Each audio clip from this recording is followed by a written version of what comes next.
Ladies and gentlemen, good morning. My name is Abby, and I will be your conference operator today. At this time, I would like to welcome everyone to Tennant Company's 2025 fourth quarter and full year results earnings conference call.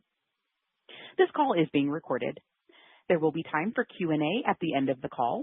Please press star 1 if you would like to ask a question. After the Q&A, please stay on the line for closing remarks from management. If you have joined our call today via telephone and logged into the conference call presentation on your computer, please mute the audio on your computer to avoid potential quality issues during the call. Thank you for participating in Tennant Company's 2025 fourth quarter and full year results earnings conference call. Beginning today's meeting is Mr. Lorenzo Bassi, Vice President, Finance and Investor Relations for Tennant Company. Mr. Bassi, you may begin. Good morning, everyone, and welcome to Tennant Company's fourth quarter and full year 2025 earnings conference call. I'm Lorenzo Bassi, Vice President, Finance and Investor Relations.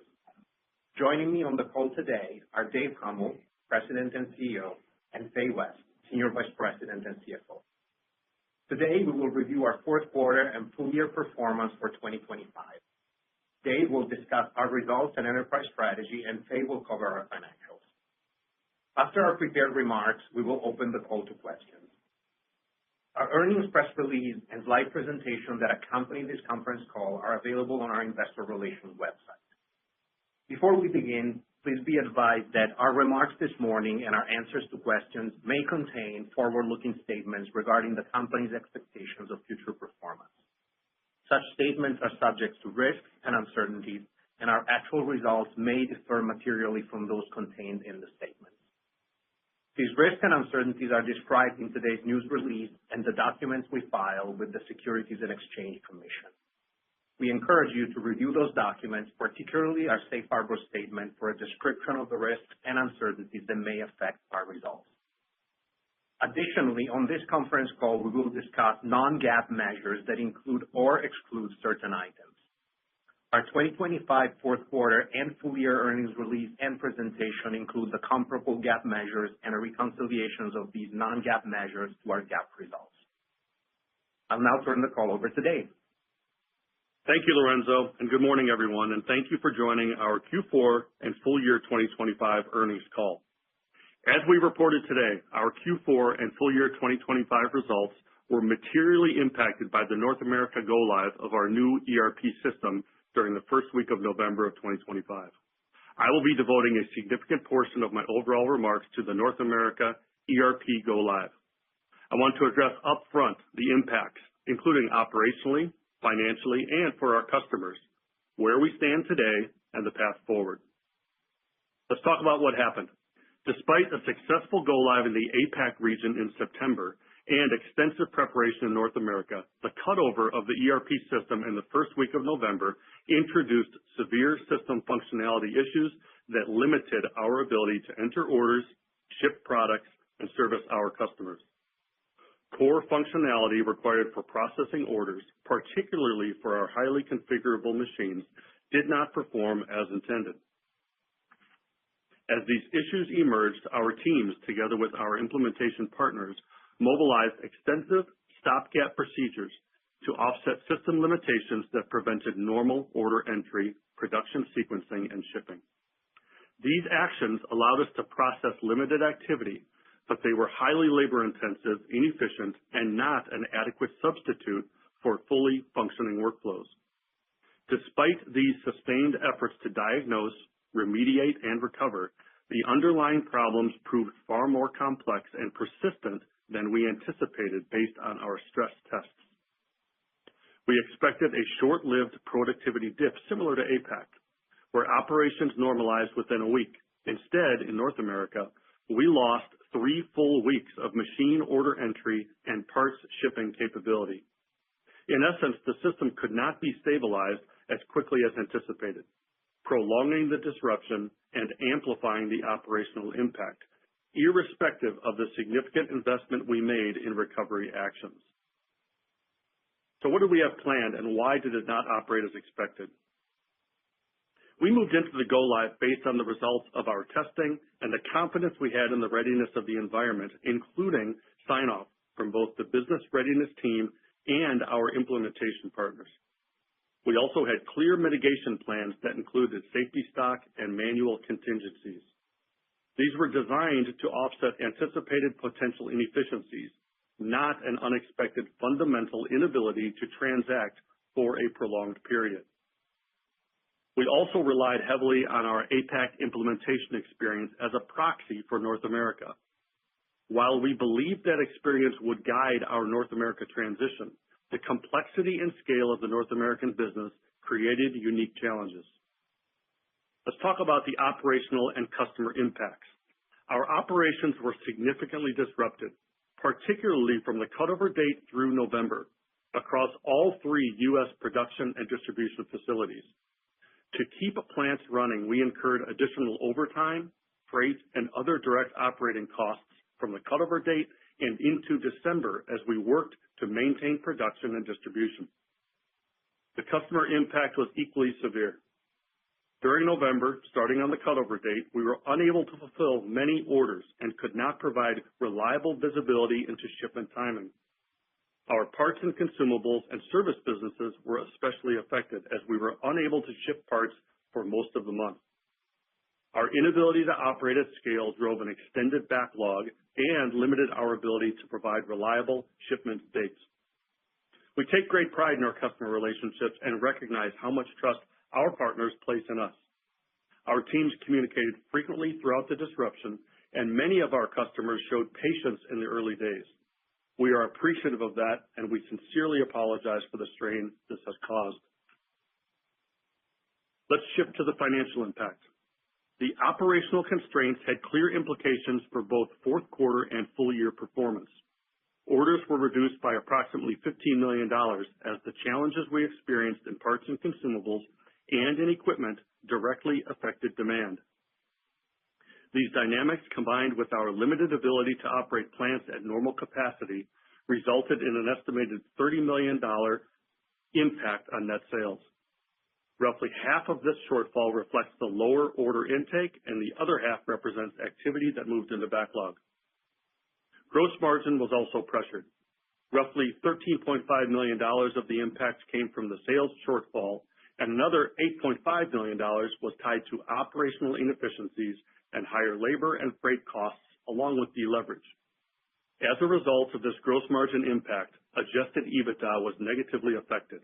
The ERP implementation challenges reduced fourth quarter adjusted EBITDA by an estimated $22 million. In addition to the operational effects, I would like to update you on how our ERP project costs are tracking relative to expectations. To date, since 2023, we have invested approximately $98 million in the program. For 2025, our spending remained broadly in line with plan. However, the fourth quarter challenges required incremental stabilization and support resources that were not originally contemplated. As a result, we now expect ERP-related spending in 2026 to exceed the roughly $5 million initially planned and likely reach more than $20 million as we complete remediation, maintain hypercare support, and advance the next stages of our ERP modernization program. We believe these investments are appropriate to achieve the long-term benefits of our ERP modernization. So where are we now? The short answer is that we have solved the critical issues we faced starting on the cutover date in the first week of November. We remain in hypercare in North America, and while teams are identifying and fixing issues daily, the system is becoming more reliable and improving each week. In fact, core workflows, including order management, production scheduling, and fulfillment, have improved. We are working toward achieving system stability by the end of Q1 2026, with efficiency improvements continuing into Q2. How are we planning for the last regional go-live in EMEA?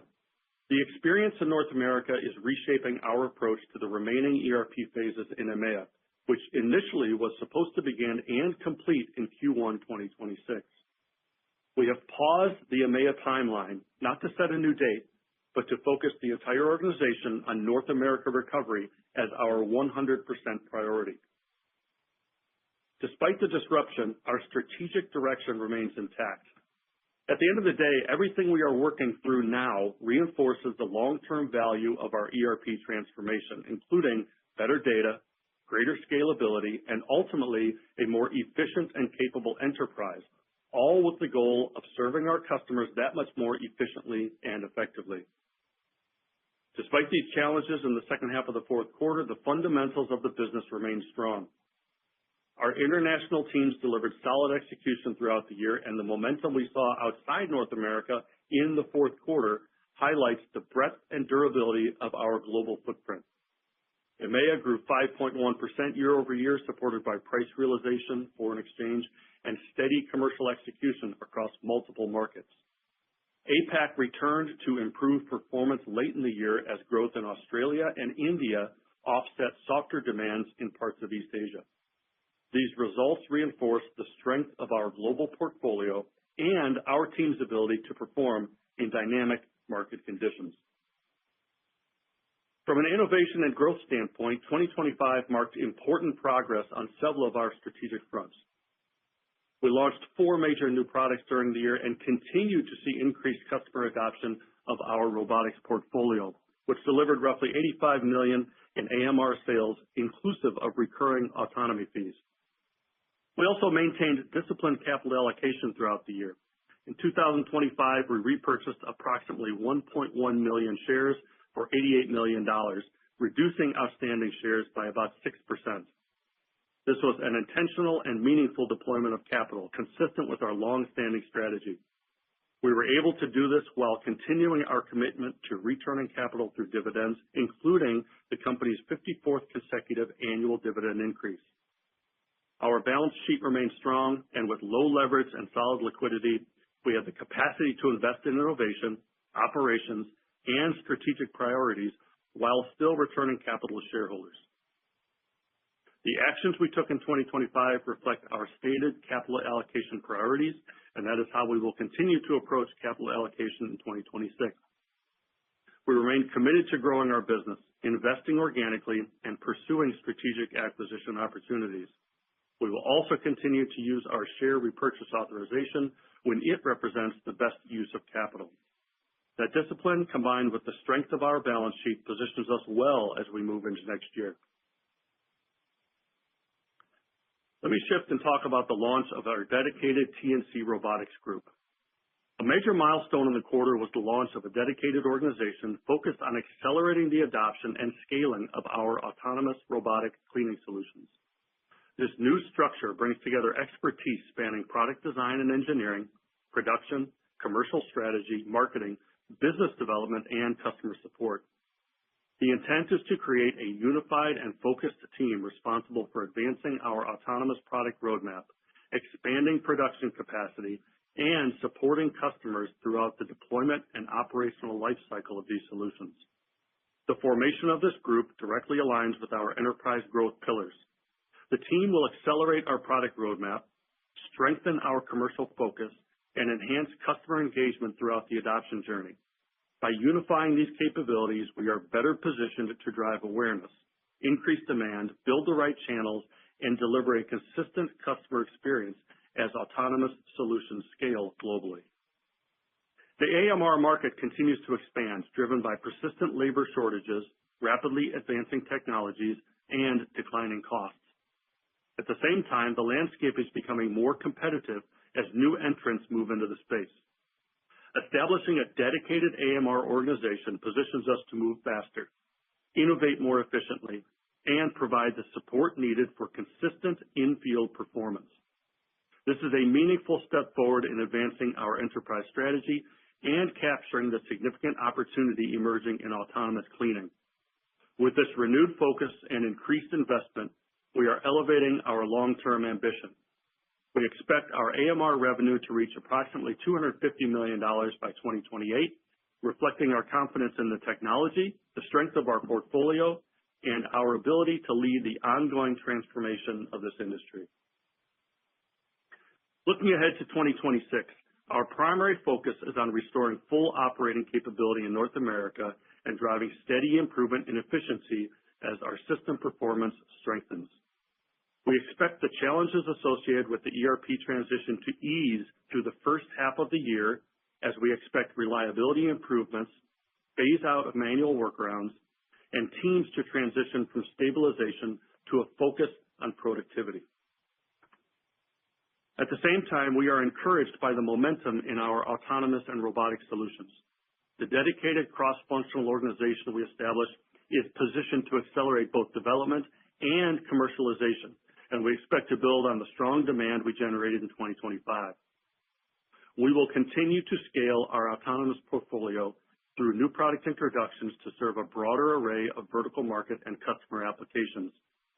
Our efforts also include strategies designed to help customers adopt autonomous solutions more quickly and with greater confidence, which we believe will support higher value mix and improved margin contribution as adoption grows. We expect resilient demand across our markets to support performance. Our backlog remains healthy, and commercial activity across global regions continues to show stability.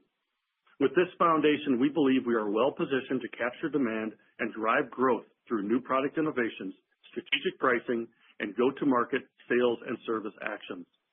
Based on these drivers, we expect to deliver our 2026 full year guidance with results weighted toward the back half of the year as we expect efficiency and throughput to steadily recover. Faye will provide detailed guidance and the full financial outlook in her remarks. So with that, I'll turn the call over to Faye. Thank you, Dave, and good morning, everyone. I'll begin by addressing the North American ERP transition.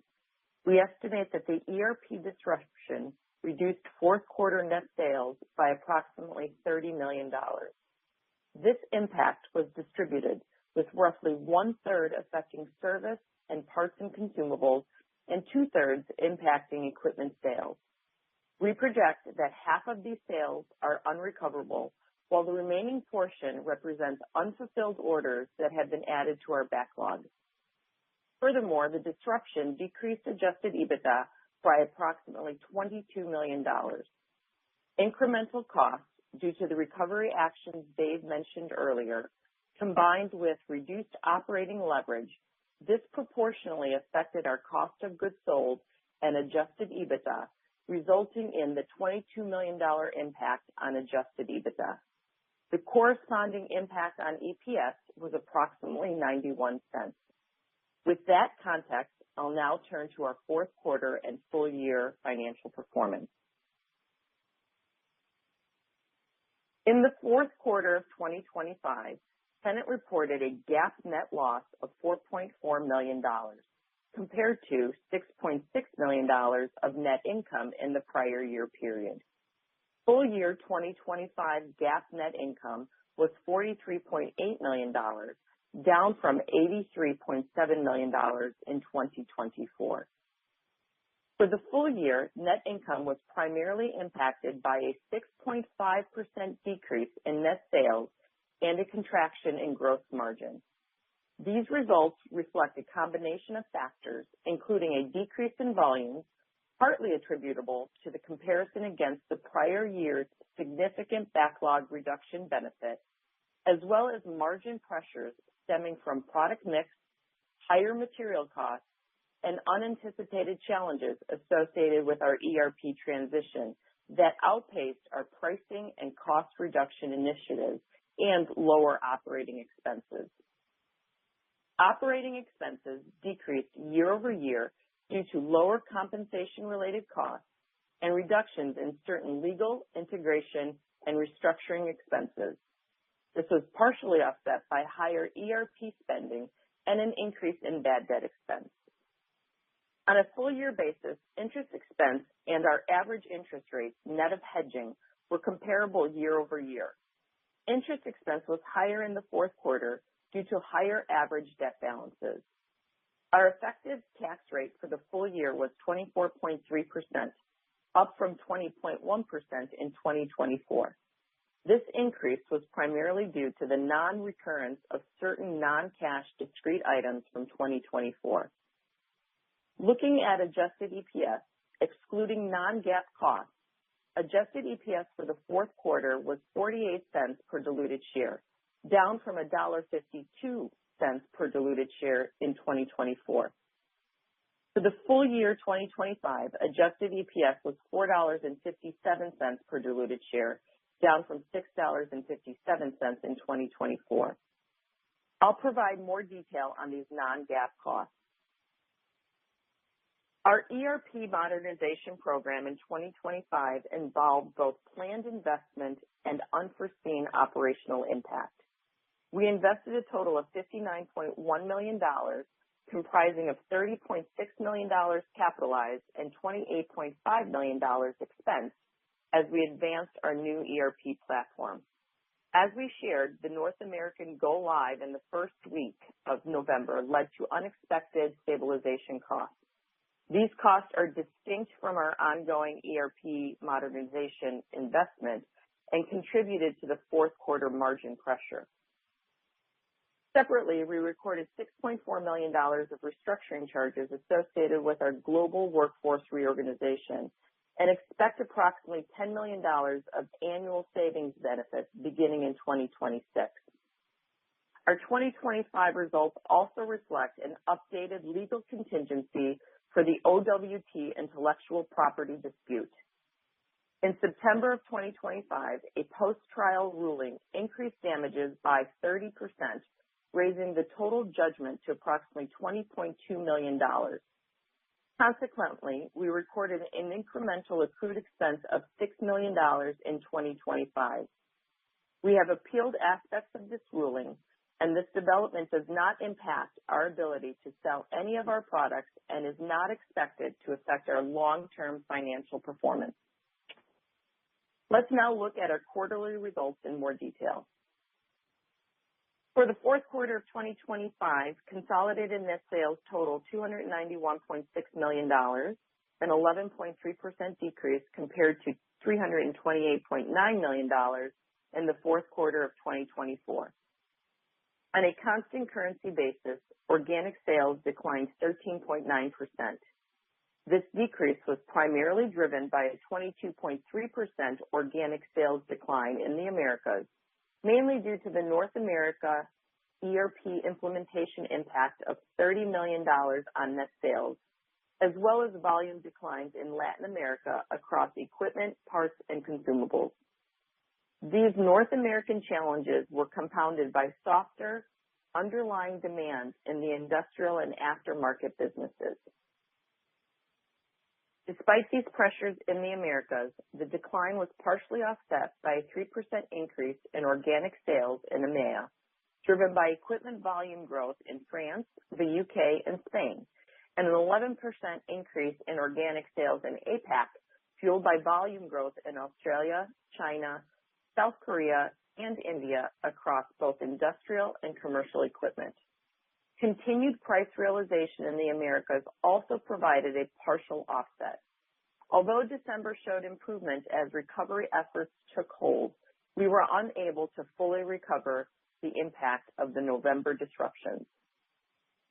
Adjusted EBITDA for the fourth quarter of 2025 was $25.6 million, a decrease of $21.8 million from the prior year period, and includes the approximately $22 million negative impact from the ERP implementation.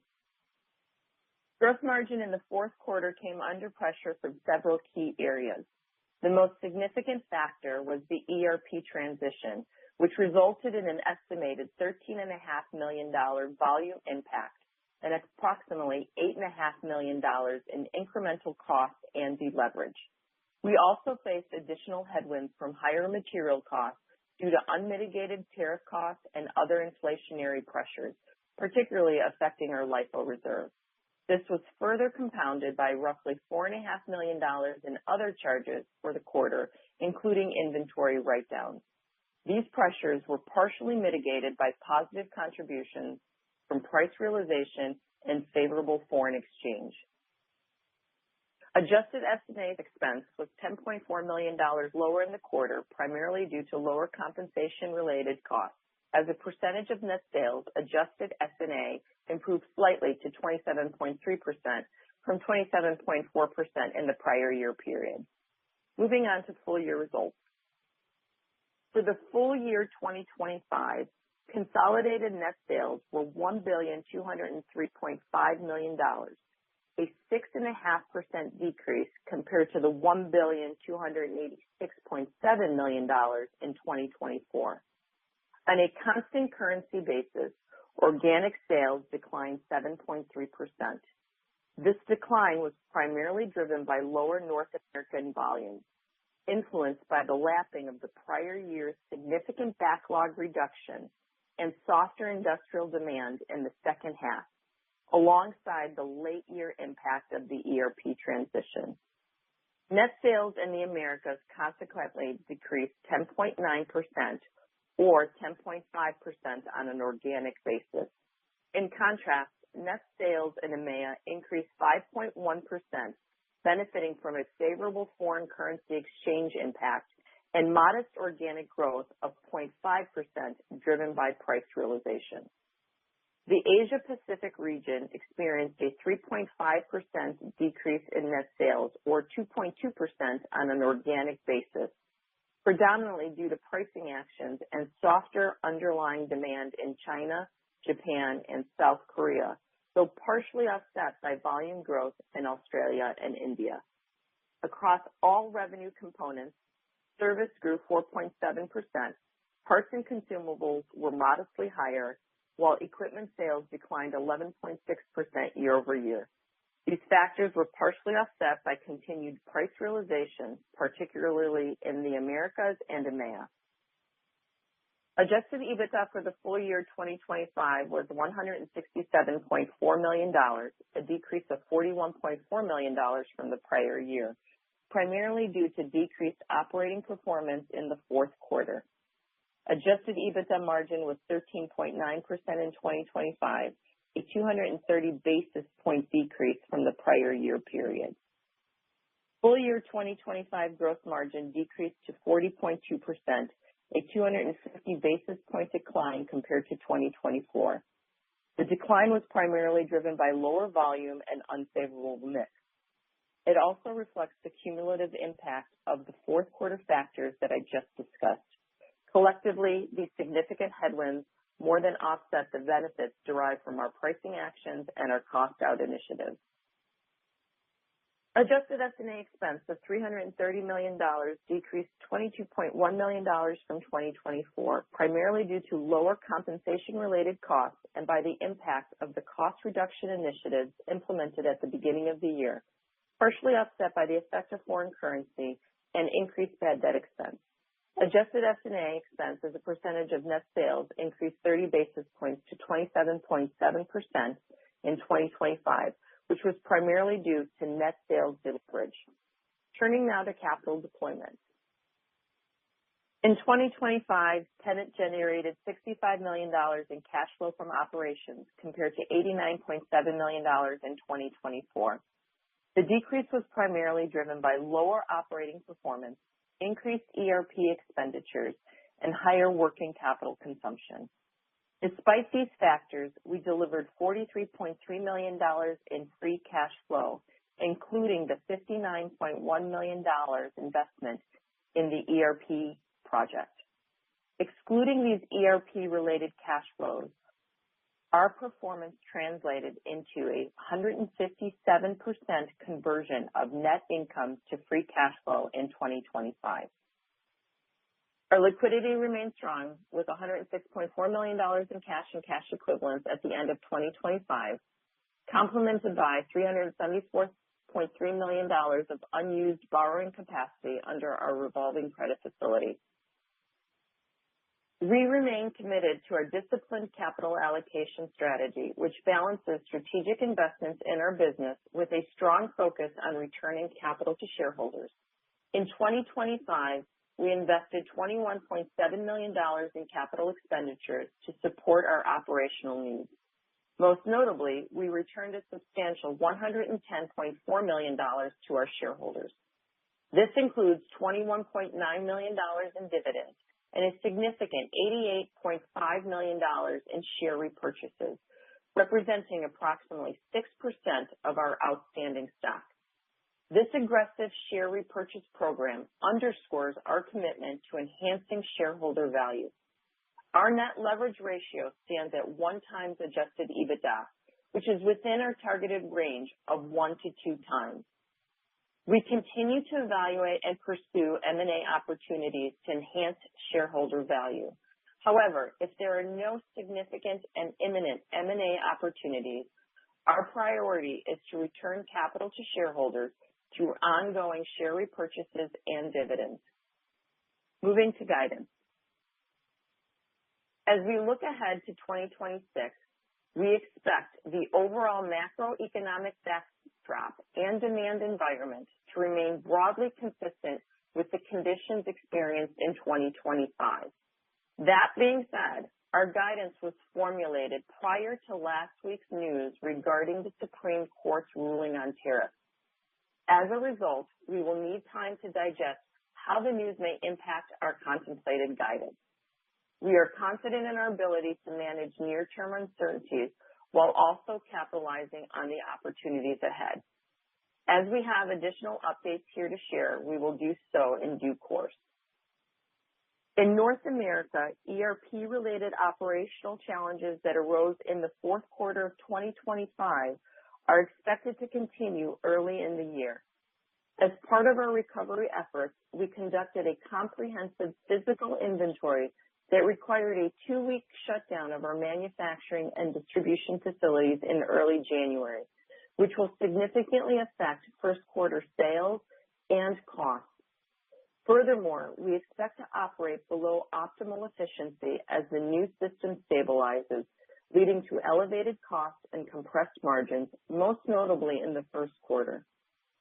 We project a return to a more normalized and efficient operating rhythm by mid-year, underpinned by ongoing process refinement and productivity initiatives. At the same time, we expect continued gross margin pressure from the tariffs implemented during the second half of 2025. We have implemented targeted cost-out initiatives across both our supply chain and commercial pricing processes to help mitigate these impacts. Against this backdrop, we expect margin performance to improve gradually through the year, beginning with a first quarter that is generally aligned with the run rate levels we saw in the fourth quarter of 2025, followed by progressive expansion as operational momentum builds. For 2026, Tennant provides the following guidance.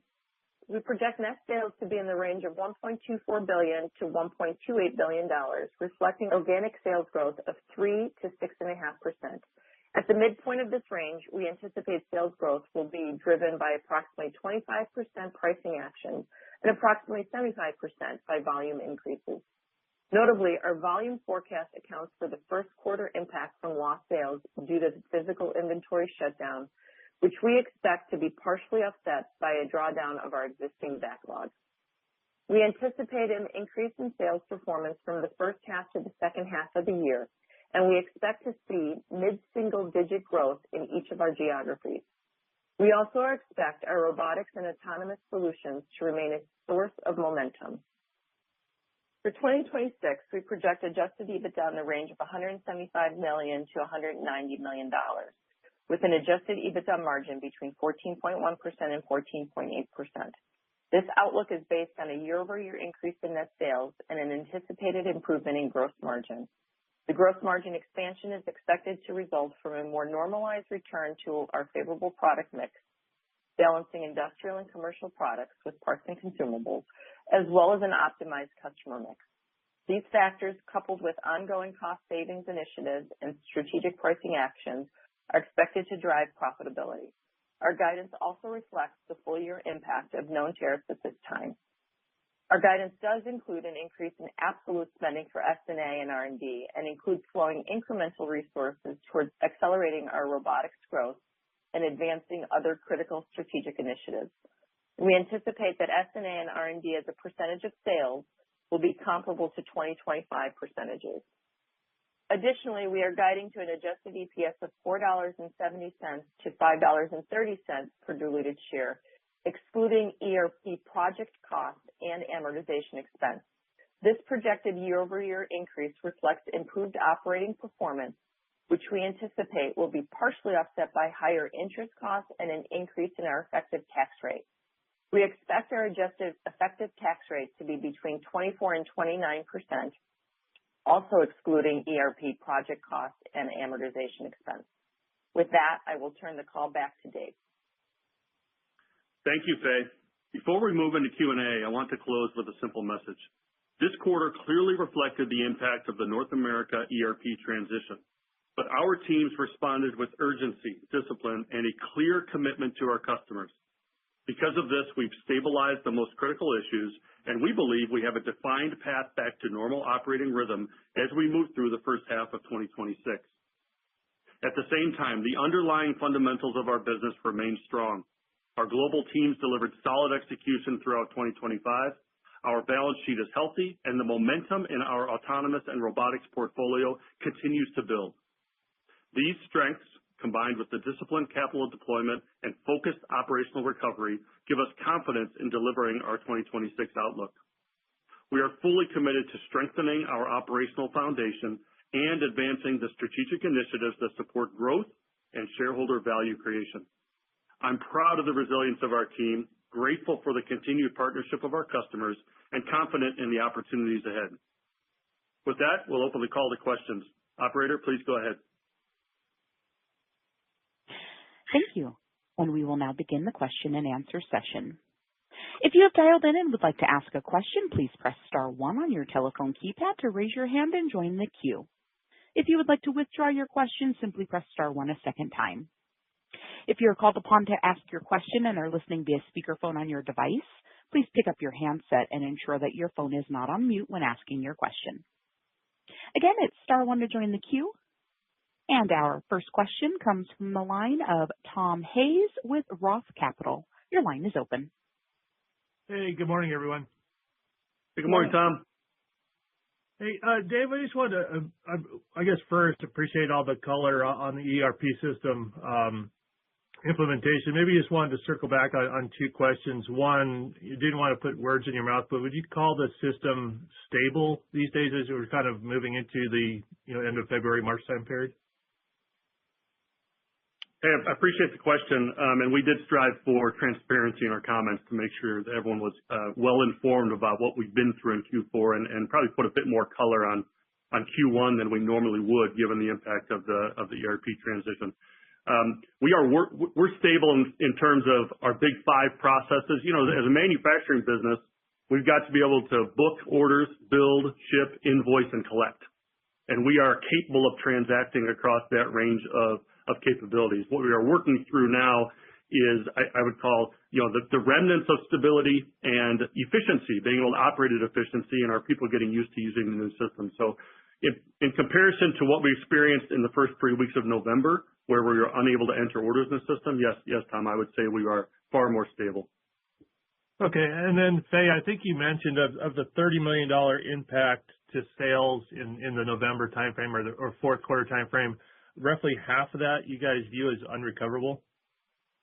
Yeah, and these are estimates and what we consider. So we've got about $15 million of that in backlog. Okay. And the other 15, it was roughly a third of that $30 million was parts, consumables, and service.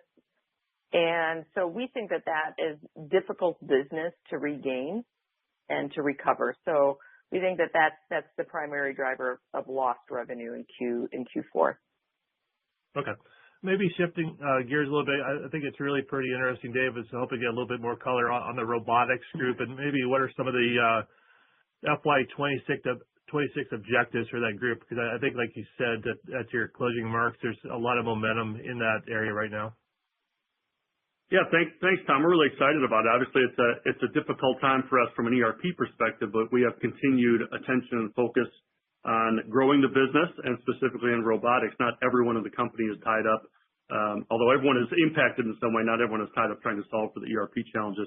Really excited about the TNC Robotics venture that we've stood up.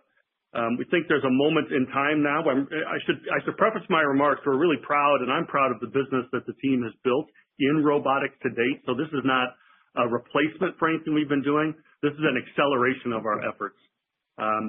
Since we started in this business, 2019, 2020, we've sold to hundreds of customers globally, 10,000 units deployed. We've spent a lot of airtime on these earnings calls talking about our new products, our Gen 3 software technology, our relationship with Brain and exclusivity agreement. So I won't rehash those here, but I think we've got a really great foundation to build upon. And so when we looked at the outlook for robotics, we finished the year in 25 at $85 million in profitable robotics business as a company, and we looked at the market, which is growing. The underpinnings of that growth, the persistent labor challenges, cost of labor and availability of labor, we thought that continues to provide a tailwind for us on a global basis. We're getting really strong demand signals for robotics from an interest and demand generation perspective. And as we assess the market, we see that there's a number of new entrants that are robotics-only players from Asia and elsewhere. And these players are very fast. They're very agile. They're only selling robotics. They're gaining some positions in some distribution, and we're starting to see them be in the consideration set of our customers. And so, we saw this as both an opportunity and maybe a potential threat from these upstart competitors. So we talked about it, kind of early part of last year, midpoint in the year, we decided in concert with our board to make a bold move, to make a step change investment and face off differentially to accelerate our growth in robotics. So the TNC Robotics Group is stood up to accelerate the efforts of our core business. And when I think about having a group of dedicated people across product management, R&D engineering, marketing, demand generation, sales, and deployment specialists, coupled with the core legacy Tennant strengths in sales, decade-long customer relationships, the industry's largest factory direct service organization, I think it makes a really formidable combination. And so what the group will be focused on over 2026 and in pursuit of our aspiration of $250 million in sales in 2028, we'll be focused on accelerating our NPD roadmap. We had a 4 or 5 year roadmap of what we wanted for products in the robotic space. This team, through additional resourcing as well as investment, is going to bring those products in and get those products to market faster. That will allow us to reach more customers in more distinct vertical markets with our robotic solutions in a broader range of applications. They're also going to work on improving our adoption efficiency so that we can spend less time deploying robots and have our customers self-deploy to the extent possible and still have a fantastic experience. The quicker we can get the robots adopted at scale, the quicker the customers can start to realize our ROI, and the quicker we can redeploy our sales and deployment resources onto the next customer. So working on demonstration efficiency, onboarding and adoption efficiency, both through software and also through our processes. And we'll also work on making sure we can demonstrate an ROI to our end-use customer through the data we can pull off the machines and demonstrate that we're hitting on the KPIs that are most important to our end-use customer. And last but not least, capturing and generating demand, just getting in front of more customers with our solution. We've done a good job penetrating sort of large-scale customers that we sell on a strategic account and direct basis. We've got more opportunity through distribution channels and smaller customers in each of the vertical markets we serve, as well as some adjacent vertical markets. So demand generation is one of the near-term goals for the TNC Robotics venture as well. Really excited about it. We think it can be a significant growth contributor for us. And I look at it as an opportunity to disrupt our own business. And so the fact that we already have a fantastic embedded business in non-robotics equipment, we are the rightful company to come out and disrupt this industry. Okay, I appreciate the color. Maybe if I could sneak one follow-up question in. Fay, on your commentary on the guidance, I appreciate all the color. I'm still kind of going through my notes, but I was just wondering your comment on the gross margins for Q1. You said it's going to be roughly equal to the Q4 gross margin. I was just wondering how you're kind of thinking about that progressing through the year, and do you expect, I haven't gone through the numbers, but do you expect overall gross margin growth year over year in 26? We do. So we think that there's going to be kind of gross margin performance in Q1 of 2026 comparable to what we saw in Q4 of 2025. And that's mostly due to the physical inventory and the shutdown and the plant and the distribution centers were offline. And so the ramp up time and the cost required to get to full production is really going to put pressure on the first quarter gross margin. We do anticipate seeing gross margin growth in sequentially. And overall, we think we're going to see kind of year-over-year gross margin expansion, which will drive the EBITDA margin expansion year-over-year as well. All right. I appreciate the color. I'll circle back later. Thank you. Thank you. Thanks, Tom. And our next question comes from the line of Aaron Reed with Northcoast Research. Your line is open. Thanks. So I just kind of wanted to follow up a little bit more about the AMR, because again, that's the part that, is always, at least for us, the exciting part of things. So you mentioned that AMR costs are starting to fall, and previously the margin on AMR units was the same as for traditional units. So how much have AMR margins improved versus the traditional units? Thanks for the question, Aaron. So, when we talk about costs in robotics, it's really more of a broad statement about the technologies that enable robotics. So when you think about LiDAR and high-def cameras, because those technologies are being more broadly adopted across other applications outside of cleaning, over time we're able to take advantage of lower cost of components, us and our competitors, which allows us to offer robots at a more competitive price. And let's be clear, in this robotic space, our charter, our objective is to go gain unit share. And so, we need to watch margins. We need to be cognizant of margins because especially if we're cannibalizing ourselves. But given the rapid growth in this marketplace, we need to be outgrowing unit share right now and making sure that we're competitively priced in the marketplace. So my comment on cost really has to do more with the unique componentry that goes into enabling robotics. And we see those continue to come down the cost curve. It's not by leaps and bounds. And candidly, at our volumes, we're not a major player yet where we can leverage our volumes, but there are some volume breaks that as we grow our business, we could take advantage of. The benefit to us will be being able to offer robots to more customers at more competitive prices, which gives them the ability to get an even better ROI on the investment. Are you seeing any pricing pressure then from some of those newer competitors coming in at all then?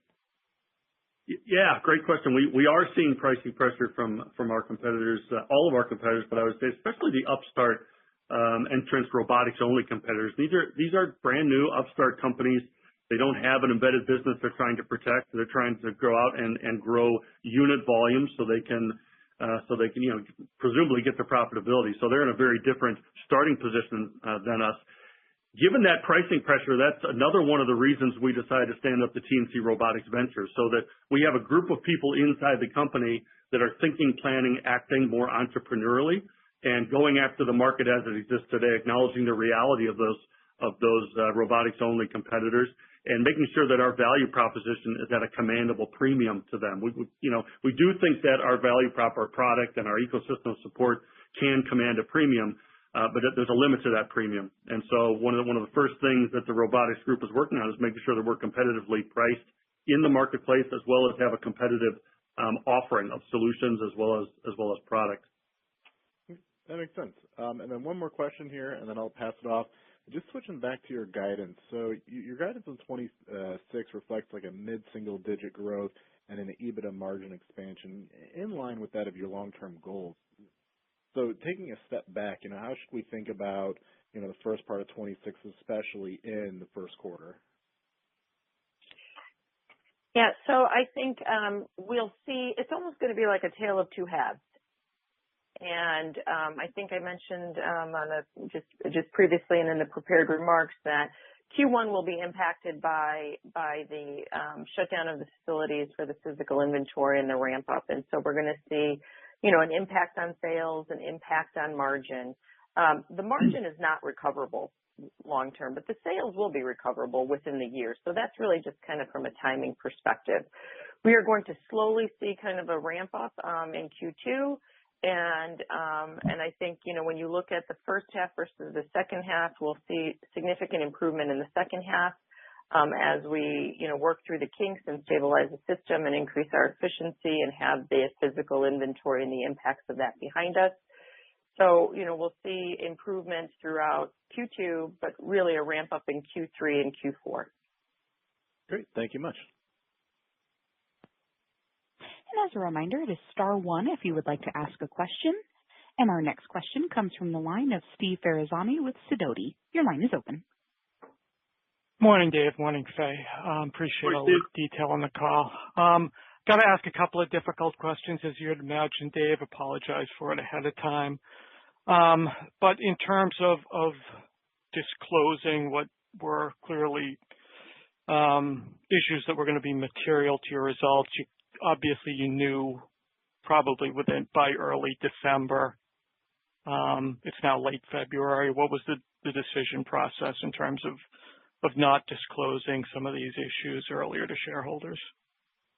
Yeah, thanks for the question, Steve. We knew we had challenges. We were still in triage mode to understand what the magnitude of the challenges were and whether or not we're going to be in a position to recover some or all of it as we came through the year and ultimately as we closed the books, which included our physical inventory in the first 2 weeks of January. You know, you can imagine when we were unable to book orders for 3 weeks in November. When you can't book orders, you can't build, ship, invoice, collect. You also can't supply dates to customers on when they can expect to get their product. And so as we unlocked the challenge in getting orders into the system, we dumped not only the cutover orders from pre-go live, but also 3 weeks worth of orders that had come in. We dumped those into the system and had to reconcile who was going to get the limited production we were going to have in December and allocate the output across the customer base. So it was not like turning on a light switch and getting back to business as usual. We really didn't have any sense for if we could recover, how much could we recover, what it would look like as we were scrambling to satisfy customers coming through December. Having said that, from Thanksgiving through the end of the year, we threw every lever forward we could, and I think you see that reflected in our cost of the revenue we generated in December in the quarter. We were inefficient. We had overtime. We ran multiple shifts and overtime. We were expediting freight. We were doing everything we could with the goal of satisfying customers and reducing the customer frustration level that we had created with our challenge in the first 3 weeks of November. So, you know, yes, we knew we were having challenges. Being able to estimate and quantify what the impact of those challenges would be and what the implications, we really didn't know that until we got through with the close. And so by that point, we were very close to our earnings release date. And so we as soon as we knew, you knew. Okay, fair enough. Thanks for the thoughtful response. You know, obviously you're not the first company that has had, you know, these ERP implementation issues. The concern becomes when you couldn't book orders for 3 weeks, permanent customer loss, because you're still guiding for 3 to 6.5% revenue growth next year. Do you have a sense, and I'm sure it's too early, about the potential for permanent customer loss that might damage that growth rate? And more specifically, obviously, I'm thinking about your larger direct customers. Have you been able to survey, get any feedback, have any sense on that, right? Because that would seem to me to be the downside risk. Yeah, it's a great question. It's one top of mind for me and us. You know, obviously, as we come through this experience over Q4 and now starting Q1, throughout this journey, our customers showed an amazing amount of patience with us. We communicated the original go live early. They knew it was coming. I think they showed us a tremendous amount of patience and grace coming through kind of the first week. By second week, they had concerns, and by third week, we'd frustrated them, not only with our lack of ability to deliver, but our lack of ability to provide dates. So in response to that, you know, in addition to everything we did internally to try to right the ship and get the system stable and get the orders in and build and produce, you know, in addition to that, we've drawn very close to our customers. We've been very transparent and open with them, large customers and small customers, to make sure that we understand their priorities and needs. They understand not only that we regret that it happened, but what can we do to try to get them through this period and back on track. Largely speaking, we're still in contact with all of our customers. Where we've lost business, it's customers and distributors that told us we were going to lose it. It was a customer needed a machine and we just couldn't physically get it produced, or there were some parts we couldn't get parts out and they had an alternative source for them. So I think we're aware of where we lost the sales in Q4. Similarly, as we came through kind of our Q1 January experience, we're close to customers, and I think we understand where that leakage has been.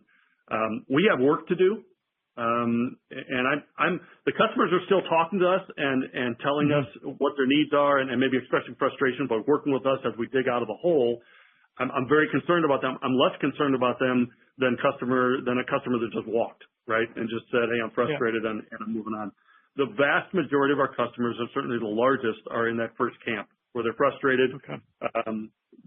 We're working with them.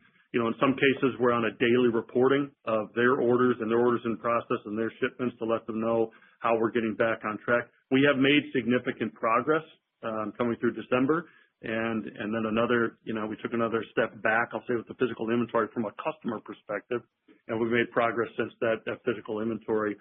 When I look at just the raw output at a macro level, we're trending positively since the physical inventory. We're projecting to be above water, kind of back at output rates as we exit the quarter, mostly in February. We also have to work down the backlog, and so even though if we're operating and the output is at target, we still have to work down the backlog. And my sense is our customers are not going to be ready to listen to us about recovery until they can feel it and they've got their back-ordered product in hand. Then we will make a concerted effort to get back with our customers, understand how we begin to rebuild trust. But the biggest thing we can do is start performing so that they can rely on us to predictably deliver the way they have for the past years, in some cases decades. So having said that, I think Faye commented earlier, there's some of these sales that we think are just gone. Certainly some of the sales we couldn't recover in 2025 from the November experience. But if you open the aperture and look at a 2-year period, the lost sales are reflected in our guidance. So you can see that we still think we can gain back and claw back our rightful share of the market and rebuild the trust that we lost with customers. That's really helpful, Dave. I appreciate that. If There's I could ask, Sorry, just another point I made. No, please go ahead, Dave. When you think about customer frustration, it's not directly correlated to the size of the revenue in a particular order. What I mean by that is if a customer is going to order a $40 or $50 or $60,000 piece of equipment from us, an industrial piece of equipment, that has a 4 to 8 week lead time. So when they put the order in November and we gave them a 4 that became a 6 or a 4 that became an 8, they're not happy with it, and I get that. But if they buy a piece of equipment every 4, 5, 6 years, that is a bit easier conversation than a customer that has a machine down and needs a repair part today. So in the first case, we're dealing with a $50,000, $60,000 piece of equipment and that revenue. In the second case, we may be dealing with a $100 parts order, but the machine is down and they need it today because they get the machine running. It's a different sense of urgency and frustration. So the customer frustration doesn't correlate exactly to revenue is my point. Yep, that's fair. That's helpful. Looking at your balance sheet, you noted net leverage is still, despite the operational issues, you still came out of the year 1x net leverage. You talked about you've used the buyback a little bit, but in terms of looking at the stock price today, it seems like if you're going to work through these issues and you seem to have confidence based on your guidance, it seems like there's an obvious best return of investment case here. How are you thinking about the buyback? Yeah, well, I think we exercised our authorization quite aggressively last year. We took down 1.1 million shares for $88 million, 6% of shares outstanding at the time. So although our leverage remained low, I think we exercised the authorization, and I'm pleased with how we actioned share buybacks. And we bought back shares last year because, one, the price was attractive at the time versus our view of value of the intrinsic value of the company and the stock. In line with our capital allocation priorities. And so as we've said before publicly, as we look out, next quarter, 2 quarters, if we don't have a strategic M&A opportunity of size that's imminent and the stock is at an attractive price, then we're going to participate in buybacks. We'll continue that stance. We are staged to continue that stance into 2026, and we'll be equally as aggressive. We've stated that we want to keep our leverage within that 1 to 2 times. So, don't be surprised if we start flexing that here, especially if the stock reacts negatively to our ERP challenges, and that presents a greater buying opportunity for us. We think it's a great value creation opportunity for us. We're not really in the business of timing the market, but consistent with our capital allocation prioritization, we'll have a plan in place. Great. That's helpful. To get one more in, there was some filings recently around the change to your board structure composition. Can you comment about those filings? Yeah, I'd be happy to. I think as reinforced, we as a board and a management team and we are really very open-minded about value creation opportunities for this business. So we routinely engage investors and analysts alike on their ideas for value creation from our business, and we thoughtfully consider those as they're posed, and we discuss them, and we digest them as a leadership team and a board and decide which ones make sense and analyze the pros and cons and move forward. We have been engaged with Vision One since they took a position in our stock late in 2024. More recently, we had a series of very constructive conversations with the principals of Vision One, myself, and our chairman of the board and some of our board members as well. The Vision One constructive conversation really centered primarily around board topics, board composition, board governance. And so in addition to our robust existing board governance processes, including board refreshments and our skills assessments and our director assessments, in addition to that, we entertained their comments and thoughts about composition and governance in a very thoughtful manner. And the output of that conversation is we've landed two new great directors on our board, one of which was nominated by Tennant Company, that's Jim Glerum.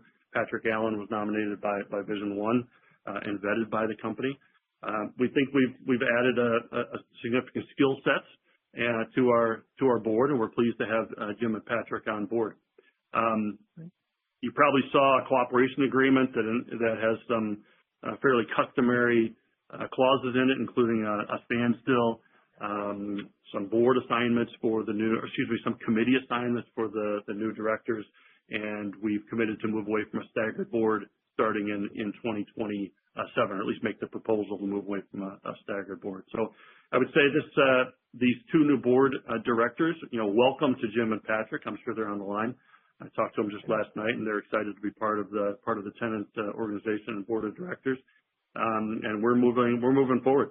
It was a constructive set of conversations, and we're really focused on creating maximum value for the business in any way possible as we go forward. Got it. Thanks, Dave. Thanks, Steve. And with no further questions at this time, I would like to turn the call back over to management for closing remarks. Thank you. If you'd like to learn more about Tennant, we will be participating in the following conferences: the Sidoti Virtual Small Cap Conference on March 19th and the 38th Annual Roth Conference in California on March the 23rd. Thank you all for your continued interest in our company. This concludes our earnings call. Hope you have a great day. And ladies and gentlemen, this concludes today's call, and we thank you for your participation. You may now disconnect.